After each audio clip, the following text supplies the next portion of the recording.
Ini po, metong yapong poesiya sinulat ng Ma M. Franco, anya pong Hulyo 28, 2006. Iti po, mami paman sa ganiyang, nano iyaing katutuan. At igaleke po, iyak po'y rod baluyot at kalas na salunsungan at ikupuketing bansang Canada. Ini po'y mumuna kong gale, pero dapat na ako iti subukan pumupo. Pasensyano ko po sana, puri ke pong tinan na kain. Kaya pa man sa ganay tinan, nanuya ing katatuan, pasipayo sinulat ng Mar Franco. Nano yaing katutuan. Ing katutuan, yaing simbitlan king labi, pengis nawan saldak ning salong mapali, bunga ning sukalo ning pusong mesawi. Nano ing katutuan, ya ing kakong aralanan, makitulat lungkot, ampong kasakitan, atin muring lugod, ampon kapasnawan. Nano ing katutuan,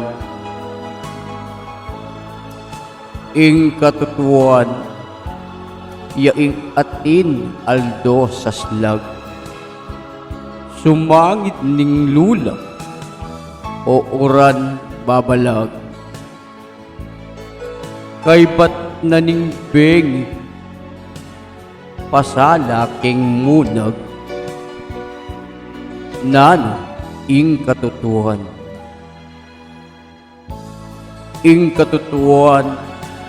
yaing kinumit kung sala, sasarian oli king kakong kapara, pigsisyan kot ali ing Diyos balo na ita. Nano ing katutuan, yaing dakal bagi-bagi, ke kata daratang eta male-male,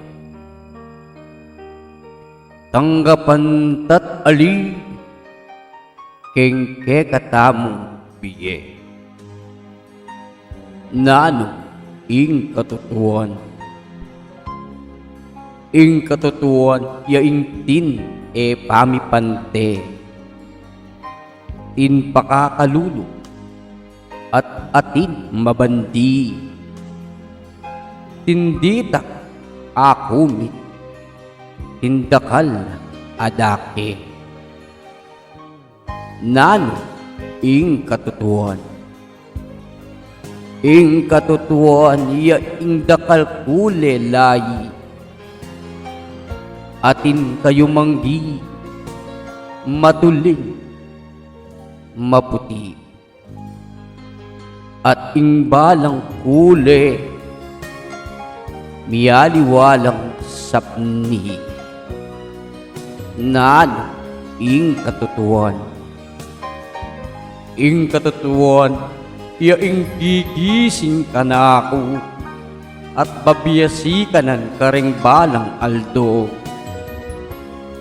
iyang puwersang tutulang bantik dokot iso.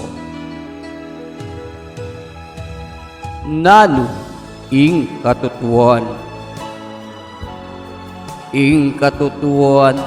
yaing kanakong daraptan, ing pangabiyayan, engaldo daralan, yaing pangimut ko, ake kang umasdan.